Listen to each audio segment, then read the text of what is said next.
মায়ের ডাকাডাকিতে সকালে ঘুম ভাঙলো। ও আচ্ছা, তার মানে কালকে আমার সাথে যা যা হয়েছে বিড়ালের ব্যাপারটা সবকিছুই আমার স্বপ্ন ছিল।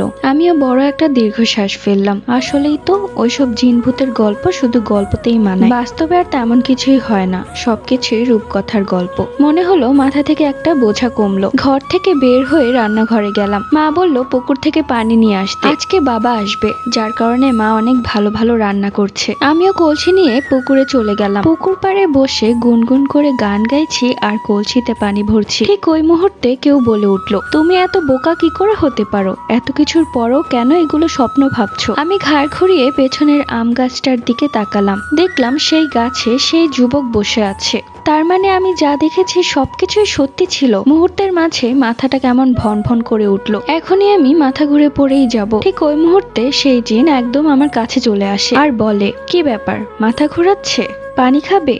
আমি তাকে বললাম, আপনার সমস্যা কি? আমাকে একটু বাঁচতে দিন, আমাকে জ্বালিয়ে মারবেন নাকি? তাও কত ভালো দিন কাটাচ্ছিলাম, ভেবেছিলাম সবকিছু স্বপ্ন, এখন দেখি সত্যি সত্যি আপনি আমার ঘাড়ে চেপে বসেছেন। ঠিক সেই মুহূর্তে মা জোরে জোরে ডাকতে লাগলো, কিরে তিশা, মরে গেছিস নাকি? পানিটা আমাকে দিয়ে তারপর মরে যা। আমি আর সেই জিনের সাথে এক মুহূর্ত কথা না বাড়িয়ে কলসি নিয়ে দৌড়ে গেলাম মায়ের কাছে আর মাকে বললাম, আমার কি দোষ? সেই জিনের সাথে কথা বলতে বলতেই তো দেরি হয়ে গেল। জিন? কিসের জিন? কার কথা বলছিস?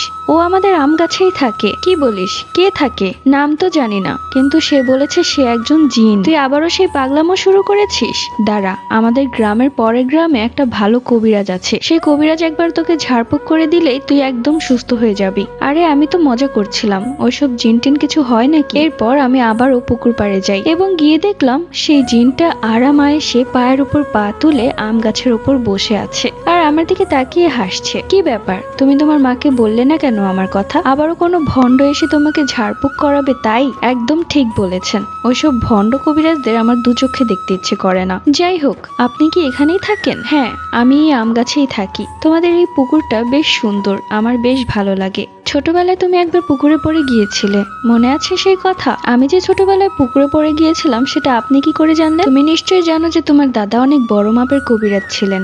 জি, তা তো অবশ্যই। তোমার দাদা যে জিন পালতেন সেটাও তুমি নিশ্চয়ই জানো। হ্যাঁ, জানি, আমিও সেখানকারই একজন। কি কি বলছেন এইসব? হ্যাঁ, ঠিক বলেছো, তোমার দাদা আমাকে এই বাড়িতে রেখেছে তোমাদের বাড়ি পাহারা দেওয়ার জন্য। ও আচ্ছা, তার মানে আপনি আমাদের বাড়ির দারোয়ান। এই বেয়াদব মেয়ে, আমি তোমাদের বাড়ির দারোয়ান হতে যাব কোন দুঃখে? সে যাই হোক, আমার দাদা যেহেতু আপনাকে রেখেছে বাড়ি পাহারা দিতে, তাহলে শুধু বাড়িই পাহারা দেন, অযথা আমাকে বউ বানানোর চিন্তাও করবেন না। অবশ্য আমি কোনো দারোয়ানকে বিয়ে করব না। তা যাই হোক, আমাদের বাড়ির পাহারাদারের নামটাই তো জানা হলো না। আমার নাম আফরিদ। তা আপনি কোন বংশের জিন? পরবর্তী গল্প।